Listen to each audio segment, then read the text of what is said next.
Hello world! We are back with another episode of 3 Candid Questions. Yes, yes, yes. And I had so much fun doing this interview. It is all about sales and marketing and a more human approach to that. And you might have seen the trends nowadays. There is a shift in many areas away from the traditional, very aggressive and cold calls strategy in sales and marketing to a more human-based and conversation-based strategy in marketing and sales. So I interviewed Pedro, who is living and breathing that type of sales and marketing strategy. And it was just a lot of fun talking about the whole idea behind it and what can actually come out of it, how rewarding it is for us to have sales and marketing strategies in place that are absolutely in line with our values and with who we are, and to be successful with that in our business. So enjoy the conversation, let me know your thoughts, and let me know whether you have had any experiences with these kinds of sales and marketing strategies. I'm super curious to know. Also, we are taking listeners and viewers' tips for this wonderful podcast. So if you would like us to be able to make even better episodes and bring you episodes even more often, then please donate. There's a link in all the descriptions and on my YouTube channel and wherever else you can listen to these podcast episodes. So support us and we would be wonderfully grateful. Thank you and speak soon. Hello, Pedro. How are you, Sabrina? I'm good. And how are you doing? I'm great. Thank you very much for this time that we're gonna have this chat. Yeah, I'm looking forward to it, and I'm sure it will be an interesting conversation. Let's see where it takes us. So before we sort of jump into the deeper discussion about marketing and especially your freedom marketing that you would like to tell us a little more about, introduce yourself a little and just tell our listeners and our viewers who you are and what you do. Oh, thank you very much. Well, since 2016, I've been helping parents attract ready-to-buy prospects and qualified as fuck prospects to their calls, so that they don't spend all day long on social media looking for clients. So that they can be with their families more time and with themselves more time. It's not the point to be on the business the whole day. The point for the business is to help us enjoy our lives as long as we can, or as long as possible. So my goal has been, since I have been I started attracting moms. In the beginning, I wasn't sure how or why I was attracting moms, since I wasn't using any social media marketing or any marketing at all. I was just relying on my sales skills. But the mompreneurs, specifically the single mompreneurs, started to show up. And it took me a few years to figure out that perhaps the reason of that, why that happened, is because I was raised by a single mom who actually decided to launch a new business when she was raising me, while she was taking care of my uncle grandpa from diabetes, while she was trying to keep a job. And she ended up in the hospital suffering from multiple sclerosis. And because it was too much, it was overload, she was working a lot, so much hours. I was raised by people who help her with the house. I wish I could have more time, spend more time with my mom. And I wish she could actually enjoy more that season, because it was all about work. And later, when I was a teen, I came and lived with my dad. And it was the same story. I mean, same story, meaning that he was hustling all day long. He was actually more of a hustler than my mom. My mom could actually take a break on the weekend, but my dad didn't. My dad was working from Sunday to Sunday, and he felt proud about it. And whenever I had a space, it was work. So Mm. I come from that family of entrepreneurs and other family members as well. And when I was helping the first moms, I realized that the goal for them is not only to make money. And I believe the goal for every entrepreneur is not only to make money, but to actually do whatever we want with the money and time and energy that we can have. Mm-hmm. And if the business is going to provide us that freedom, so be it, you know. But sometimes the way we have been educated, um, for some of us, the way we run our business is a way that we need to prove ourselves that we are gonna receive more, whether we do more or hustle more or sacrifice more and all of that. Mm-hmm. And the problem with that is that we actually, emotionally speaking, we actually are far more from feeling good or happy, Mm-hmm. and that as a consequence sometimes brings to some health issues. And Mm. so that's why I'm here. Yeah. So what I hear you say is that you sort of realized you had an energy, or you were sort of attracting certain clients because of your personal story. And then you also realized from that that, okay, if we hustle like your dad or your mom did, there comes so much with it, like health issues and not being fulfilled, not being as joyful in life. So that's something that you want to create or support your clients to have, like that balance, so to speak. Yeah. Actually, if we are more spiritual about my story, I actually prayed for an opportunity. Um, Mm-hmm. I didn't know if it was a job. I don't know if it was the business. I don't know what was it. I was so lost that I needed a signal, a sign. Mm-hmm. And I prayed. I was very Catholic at that moment in my life, 2016, and I prayed to La Virgen de Guadalupe in Mexico, and and she actually, I got a call from someone working on a insurance agency, and that was the opportunity that I asked for. Mm-hmm. So I decided to take that opportunity because I was gonna learn how to close sales, and Mm-hmm. I learned the hard way. I learned the way that we don't like to be sold, the manipulation, the fear-based, Yeah, the yeah. hustling, the cold outreach, all of that. I learned that. And I was like, what's the point of learning all of this, But it took me to the path that I am right now, where I really Mm. learned the skills that people feel more comfortable with. And I believe because she's a mom and she was sort of a mompreneur at her time, Virgin Mary. That's why I believe that was like, and I'm gonna assign you the more moms, so be ready for that. So I don't know. I mean, even when I realized you're a mom, I wasn't aware when we jumped on that call and you share with me Mm. almost at the end of the call. Sometimes I don't have to question the person I am having a conversation with, and most of the time they're moms. So it's a calling. It's part of my story. Mm-hmm. And I promise you, I don't know anything about motherhood. I don't know. That's not my forte.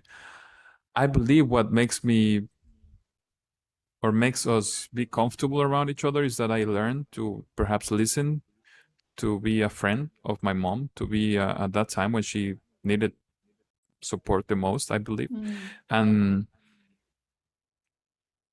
sometimes I don't even know how to describe it, but what I can tell is that I'm an empath, and I have been studying how to have conversations with people and all that.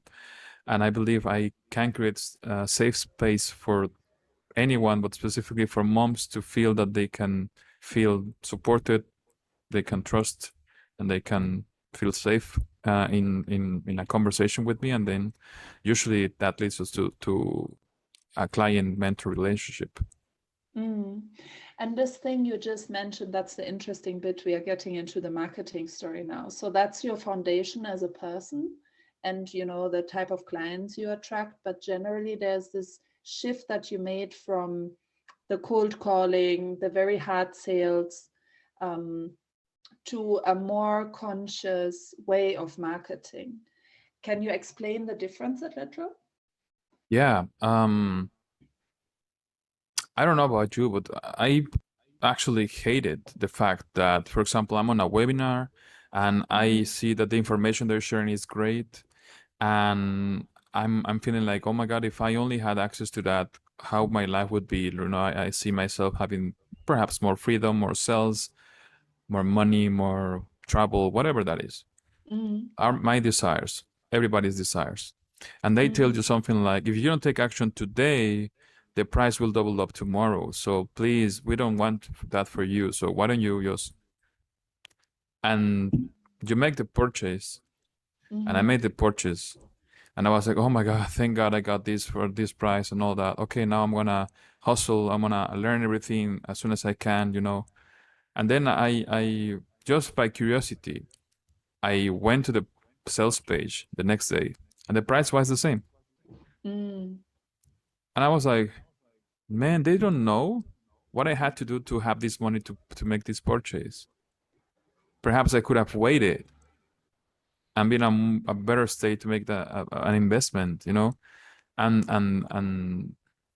you know, so that's one example of more examples. mm, And I was like, if they're teaching me abundance, if they're teaching me a positive mindset, if they're teaching me manifestation, if they're teaching me all of that stuff, why do they still need to rely on put me in a state of anxiety, put me in a state of mm, fear to make a decision? mm, I mean, I mm, don't want to say names, but we all know these giants. And the first statement they put is of don't you hate what the government is doing? Don't you hate the recession of 2022 and all that? And it's like, dude, do you need to put me in a state of anger, to put me in a state of, you know, fear, to mhm, say yes to you, whatever that? I mean, you're a giant. And why is it that I always have to feel that I'm losing something if I don't take your offer? mm, And so that's an example. And the best example I can give you personally is when I hired my first business coach. She was a high ticket mentor. It was my first high ticket investment. She taught us that her conversation strategy was like the dressing of the cake, like, you know, like the best thing you could have in any business mentorship. So I was doing everything she was teaching us in her conversation strategy, and within mhm, a few weeks, I got banned from Facebook. I got my account shut down, and I was like, and it's because I'm sending these spammy cold DMs. You mm, know, mm, whether I was feeling good or not by doing it, I hired someone. I paid a lot of money to trust that this thing was gonna work, and I did it, like many of us do. And mhm, sometimes that's the problem. We spend so much money on tools, and when even when they are not resonating with us, with our values, we do yeah, them, we implement them because they cost us a lot of money, mm, and we feel that we have no other choice. And as an yeah, entrepreneur, I've learned that some investments that I made are not going to teach me anything about perhaps my business, but are going to teach me about my own values, about my mm, own boundaries, about my, and that when I say, when that has happened to me, I say, well, this was the least price that I had to pay to learn that lesson. Because if I mhm, don't take the lesson, I'm going to pay more later.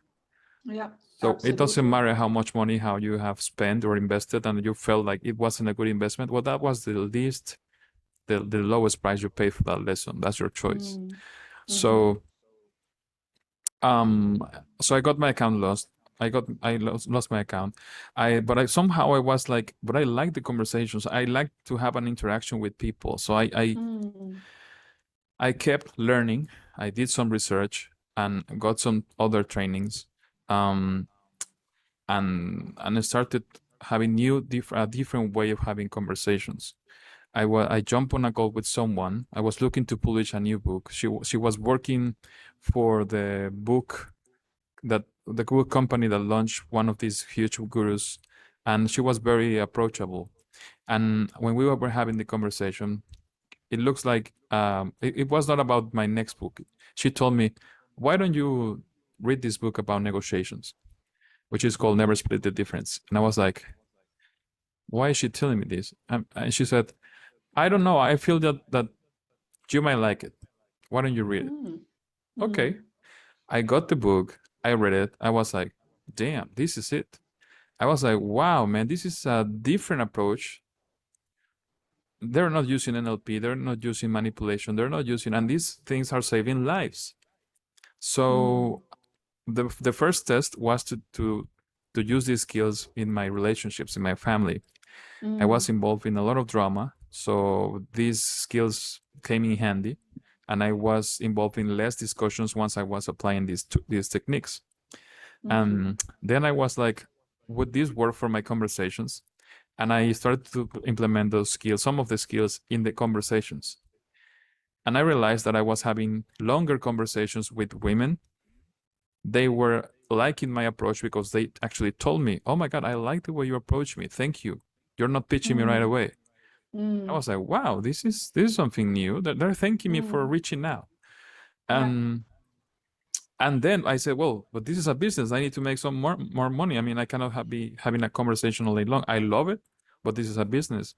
So I Mm. managed to transition with a couple of questions, and they were open to receive help. And then we jump on a call, and I close sales. I was like, wow, man, I like this approach. So Mm. I was doing it naturally every single day. I was having more and more conversations, and the more conversations I had, the more I learned how to be smoother on the approach and actually build a really meaningful connection or a stronger bond between them and myself. Um, some a day, someday, a friend asked me, "What do you do every day that nobody else do it the same way?" And do you actually can say that perhaps um, you're doing it different than anyone. And I said, it's Mm. my conversation strategy. And she said, Mm. why don't you do something about it? Why don't you teach it? I was like, Mhm. oh, yeah. And that was the book that I wrote that last year, which is, I wrote it in 21, but I re-edited last year, which is called the 5 DMs to first 10K method. Um, So it's a way to have a conversation for all online entrepreneurs, coaches, experts, without having to use cold outreach, without upsetting your prospects or clients, and without Mm. having to use any manipulation at all. And Mm. and that was like the beginning of the principles that I later gathered to create this bigger principle, which I call freedom marketing. You know. Yeah. So, what I hear you say is that because you hated the cold sales approach yourself, that sparked sort of, okay, I want to do something differently. And you realize because you hated it, it also didn't work for you because you felt uncomfortable in that space. And the more you transitioned, you saw like positive business results also, the more you went ahead and learned and so on. So, what would you say is the fundamental difference in how you approach your conversations? Because you say that's the one difference. Yeah. Um. First of all, I believe I'm not only speaking for myself when I say that I hated cold outreach because I mean I don't like to be approached like that. Yeah. Somebody don't take the time to get to know me. They pitch me right away. Um, and that for the for the for this point of view, I'm facing rejection from a place of like, damn, I would need to use more manipulation to maybe let that people feel less angry, but Yeah. Yeah. that won't work. Yeah. So it's a very energy draining process, you know. Mm-hmm. Okay, so what I'm doing differently is simple. And yesterday I was talking about this with a friend. The goal is to become the friend. Like that's Mm-hmm. the daily goal. How can you become a friend like this in a time right now where people really need meaningful connections and not only egocentric approaches that with an agenda behind. I mean, if you Yeah. ask me, do you not have an agenda? Well, I can tell you, I will be lying, but I would say my agenda would be that our conversation can lead us to a sale, or if that doesn't happen, lead us to join your audience, let me be introduced by you to your audience, or you come to my audience, or we become business partners perhaps because we love the way we work and our different strengths, or we can just be friends. So that's my agenda. I know those are the 5 outcomes, which I like to call the 5 meaningful connections that we can build out of a conversation. And the worst case scenario is that nothing can happen as well. Like, okay, no, definitely not a go. Yeah. Yeah. So the goal is I always have those 5 possibilities in mind. So if it's not the sell, okay, I keep moving on with the conversation. And the sell is not only for my own interest. It's like, if she doesn't need help, great. Let's see if she's open to listen to my ideas, the way I think, and perhaps now from that point on, she decides to, oh my God, yeah, I didn't think of like that way, like, and the relationship can have a different outcome, which is great. So what I do, I use social media as my principal client or prospects, source of. What I do is I engage meaningfully. I am a fan. If I see a post that actually I like, I will show as much appreciation as I can. I will actually tell you how much it helped me, how much it actually makes me feel, because I mean, everybody who is using social media to promote their business, we know how much time, effort, intention, the good intention of sharing a piece of content, it takes. A heart, a like is not enough to show appreciation. Even to say a good post is not enough, But when you say, oh my God, Sabrina, thank you for sharing this interview with me. I actually like this piece of the interview, and that quote from this guest of yours actually reminded me of this, made me feel like this. I didn't think of this approach. Now I see things differently because of this. Whatever it is, I'm just showing appreciation. And most likely I would be one of the few, or perhaps the only one, who will show appreciation that way. To be able to do that, Sabrina, I had to let go of my ego, because I'm accepting the fact that I'm learning from you, even when when I know that you can perhaps learn from me. But that's the point. I'm not playing in that old paradigm that I have to be the one you'll have to learn from me.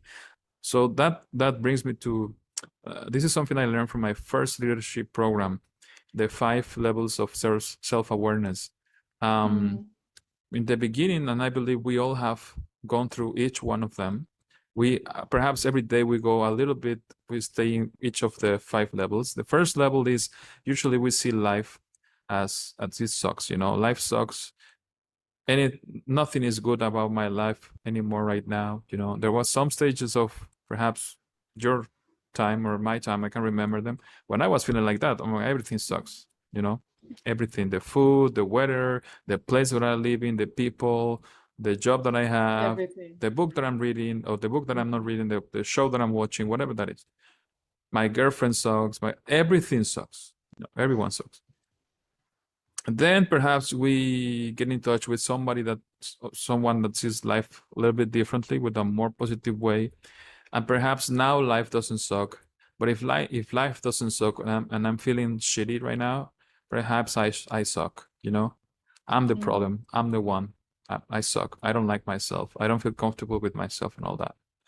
So we perhaps listen to a quote from somebody, a podcast, or a person who is perhaps a little bit more positive, and now we believe in ourselves, like, oh my God, look how great I am. I have created these things. I am able to create beautiful moments for people, and I'm the best, and I want to be the best because that's how we are raised.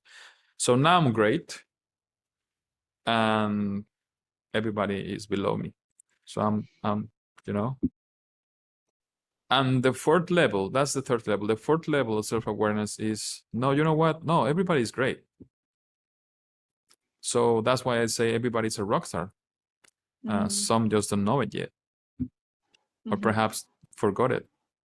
So with my movement, I'm here to remind you that you're a rock star too. And that's my invitation to everyone. Everybody has a movement in their own story. Everybody can make their brand inspire a movement, because all movements become brands, but not all brands inspire movements. So when you approach your audience like they are rock stars too, imagine what was the feedback effect of them. Oh my God, thank you, dude. You're a rock star too. Thank you very much. Oh my God, you rock, man. Thank you. In the beginning, and I know this because I've been practicing this, they feel like, damn, oh my God, yes, I tap into their ego. But then I say, yes, but to me, everybody's a rock star. So it's like, oh shit. You know, it's like, yeah. I mean, you're a rock star, but everybody is. I'm a rock star too. I'm not saying that you are a rock star and I'm not. I'm a rock star too. But I just came here to tell you that you're a rock star. Yeah, I just want you to remember that. So that's, feels uplifting instantly. And the fifth level of self-awareness is enlightenment. That's the highest one that we can all feel. And it's easy. We go to nature, we feel enlightened, and that's it. Like we feel inspired. We're like, oh my God, look at this huge beautifulness around me, and I'm part of it, and all that. So that's the state.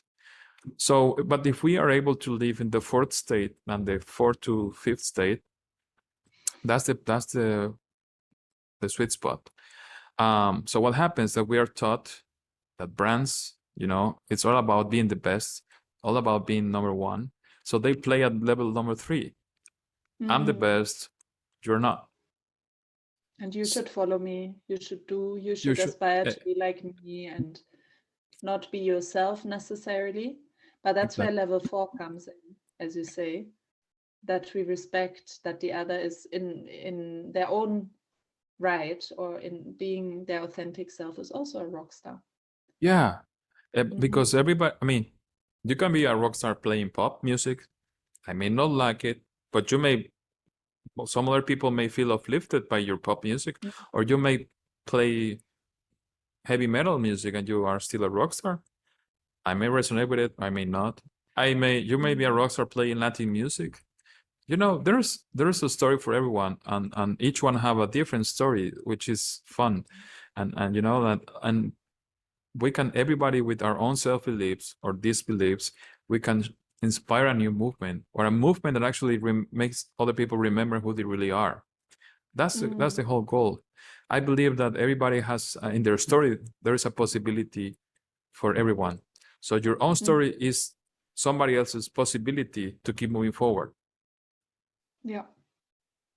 And that's the movement. It's just simply to help people remember who they really are, why we're here. And once you take them to that level number 4, they instantly join your movement. They don't have to pay you to join your movement. They just follow you, not because you ask them follow me. You know what I mean? They just want to be around you because you make them feel like themselves. You accept them the way they are.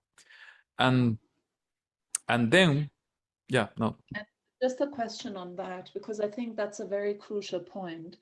This acceptance of who people really are, and then bringing it into a world of business where everything seems very fast, very harsh, very, if you don't play by, let's say, capitalist rules, this is not going to work out. Yeah. So can you share like how, that transforms a business once we have the courage to be who we really are and go with that? Well, I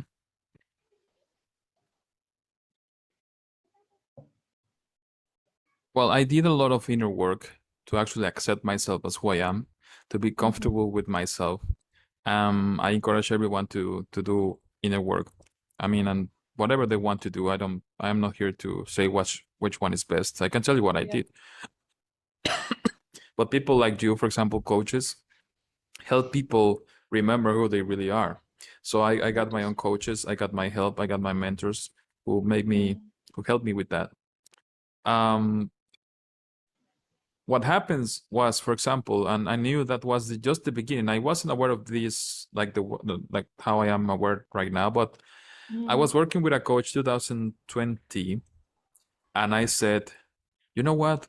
My ex-business mentor, which was a scam, told me that calling out mompreneurs was a very narrow niche, and it was not going to be profitable. She asked me to reach to a bigger niche, but I'm not quite comfortable. I really feel that I need and want to help moms. And she said, well, if you feel like it, let's do it. And I just called them out. I didn't change anything about my business. I just changed my message, but I finally felt at peace with my message. And what happened was that I helped more moms than ever before, just because everything was in alignment, or at least that part of my business was in alignment with which was my message. And to me, I believe sometimes you don't even have to know how you can help them, even when you can help them with everything that you know. Like, you don't have to know the offer that you have to, but the first thing that you need to, or can help you get to them, is your message. And I like to call it the freedom message, because once you share it with them, they feel free. Like, oh man, so I can do this, so I can be myself, so I can do that. Oh my God, yeah, now it doesn't feel like I need to climb a mountain to get to where you are.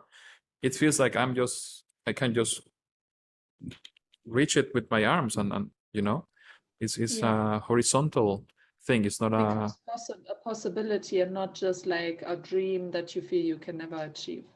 Yeah. So what are the elements in your life?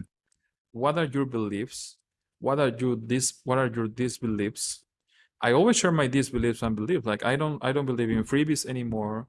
I don't believe in high ticket offers only to make the business profitable. I don't believe in manipulation or fear-based marketing. I don't believe in spending all day long on social media looking for clients. I don't believe in cold outreach, calls or messages. I don't believe that the sale is more important than the person in front of you. So when somebody listens to that, hey, it's a possibility. Oh my God. So wow, I can do things differently. I didn't like freebies anyway. Yeah, oh my God. For example. B, oh my God, this guy is going against what most people is teaching. Why is that? How is he making it? How is he doing it? And he has some fucking balls to say that. So he's bold. I rather have someone that is bold than someone that is not able, or not willing to be bold in their message. Like, a statement, a solid statement. And C, I kind of like him because I really don't want to be manipulated, and I don't feel like using manipulation to close sales. That's why I'm not closing sales, because the only thing I learned to do is manipulation, but I don't feel like it, so I'm not closing sales. So so if you don't believe in, for example, can you tell me what is something that you don't believe for your own coaching, for example?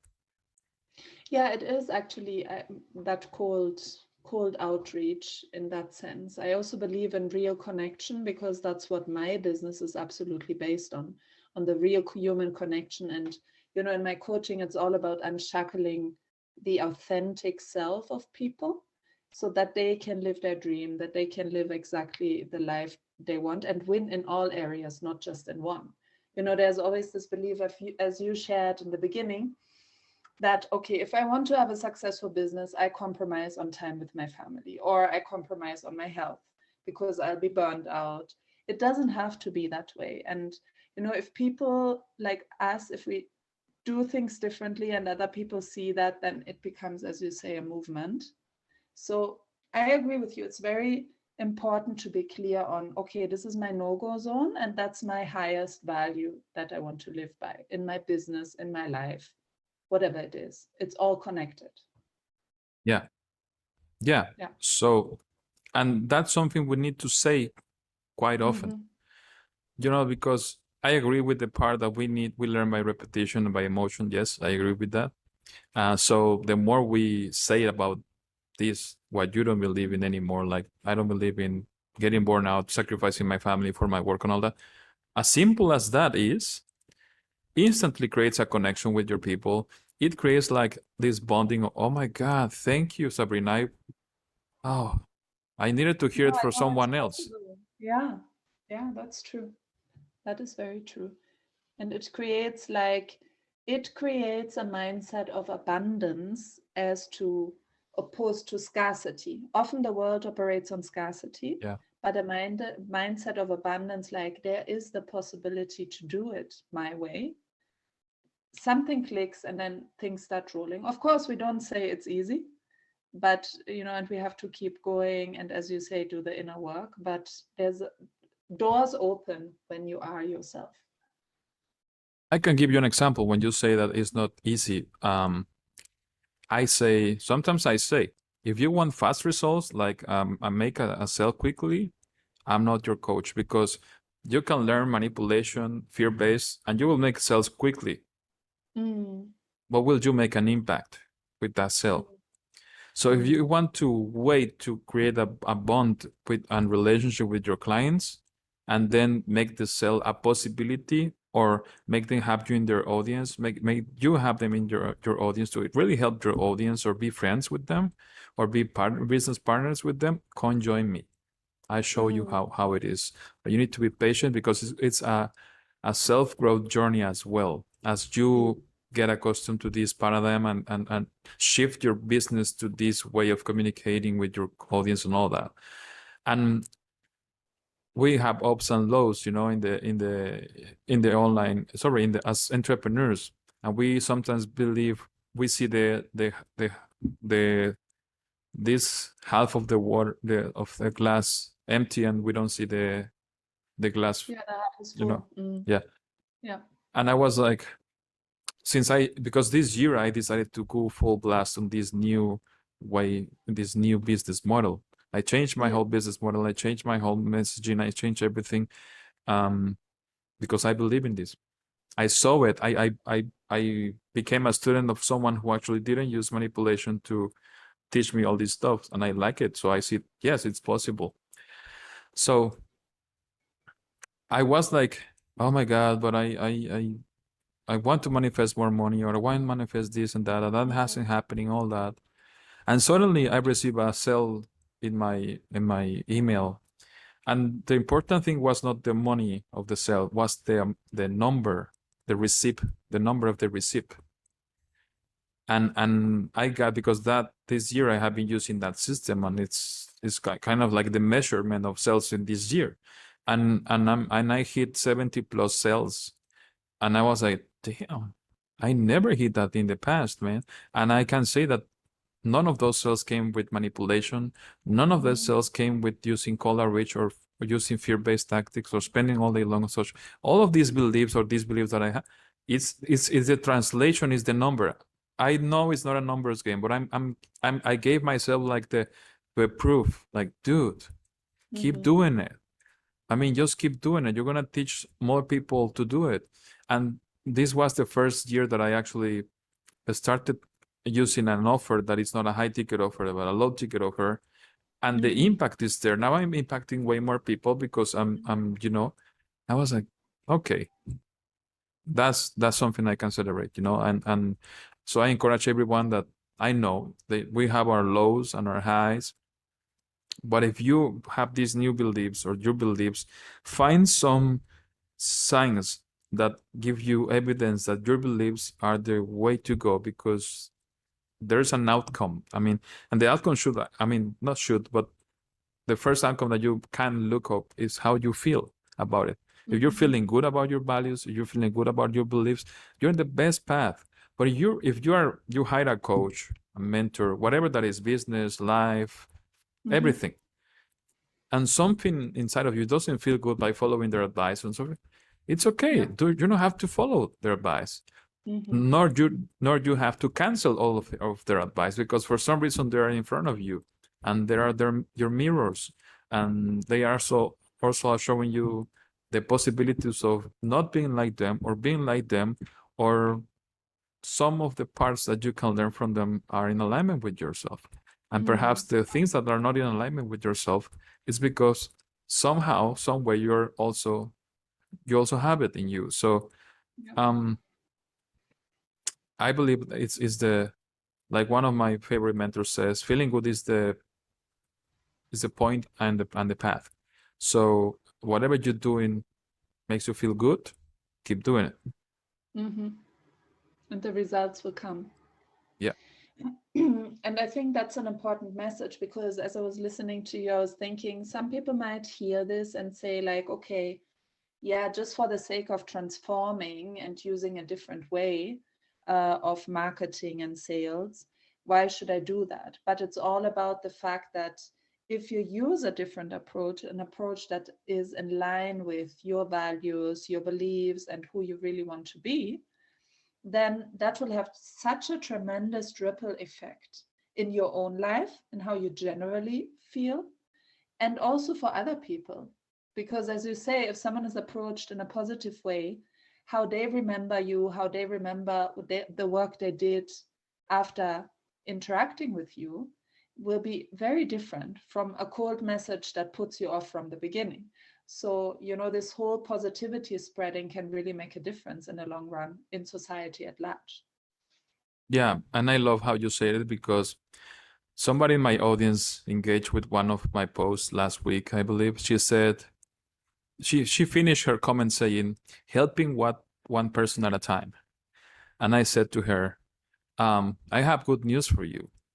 It's not one person at a time, because our work, whatever we do, and even if you are not a coach or an expert, whatever you do as a person, or however you be, whoever you be, or whoever you are, has a ripple effect.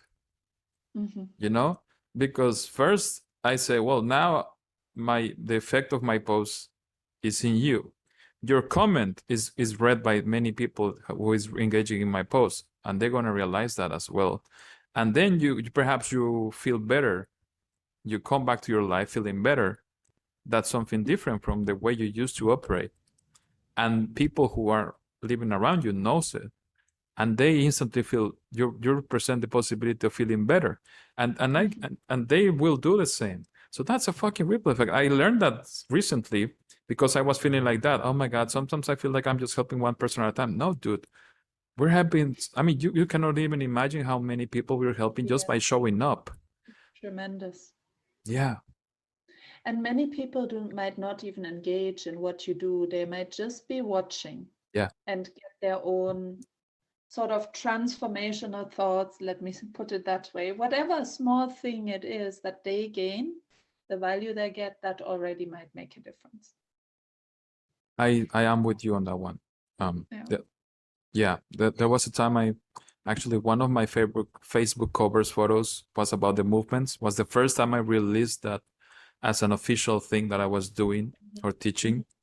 Yeah. I deleted for the next month because I was promoting other stuff. Sometimes I'm like, I create so many stuff that I talk about them and don't stick with the things that.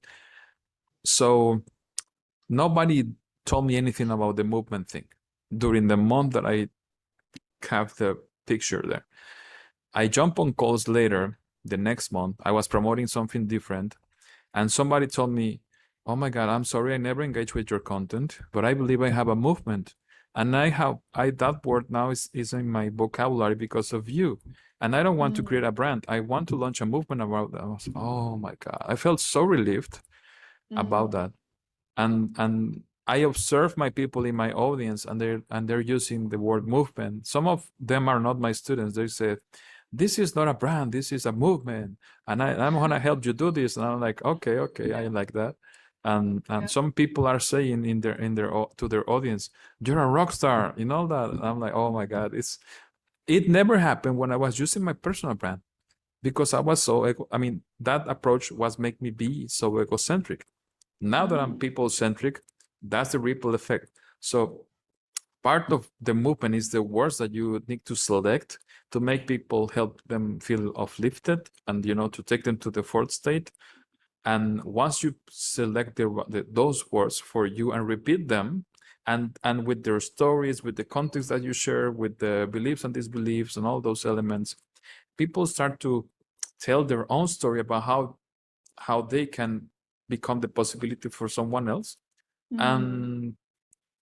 And they perpetuate the message. So and who Yeah, knows? that's also, yeah. I mean, that's another important part for anyone who's doing business out there, or who is in the whole marketing and sales sphere, that the words you use and the messages you put out there, just know that if they strongly resonate with you and they have a meaning to you, then there's some kind of energy, and that triple effect happens, and people Yeah. start using that language as well. And that's very powerful. Yeah. I just say it to make people believe that when they do it, it's gonna happen sooner or later. So it's I just say it because it was so, to me, it was an effect that I never experienced in the past. And I have been teaching branding and this stuff for many years. But Yeah. and also I believe this story helps you believe that you can say no to whatever that you learned in the past, and perhaps you invested a lot of money that is not serving you right now. And if it's just one new idea that you gather, I don't know, perhaps listening by this podcast, or reading a book, or being in touch with Sabrina, whatever that is, and now you make that as a lifestyle or way of being, and it gives you the most joy. Well, Yeah. like Sabrina said, share it, talk about it, embrace it, embody it, and the power that you're gonna feel, the energy that is gonna, vibrate, or wave out of, it's unimaginable. I mean, and but the impact is big. Yeah. And that is a perfect ending to today's podcast, because that's a very powerful message.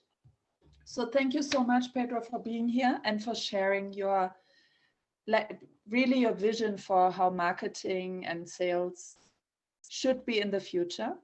I hope that a lot of people listen to this or watch this podcast episode and really take a lot of stuff away from it about what they can do, still being themselves. Yeah, thank you very much for creating this space, and thank you very much for helping people come back to who they really are. And if you feel like you feel stuck, reach out to Sabrina and help her take the rock star out of you, and play your favorite music. Thank you, Pedro. You're welcome.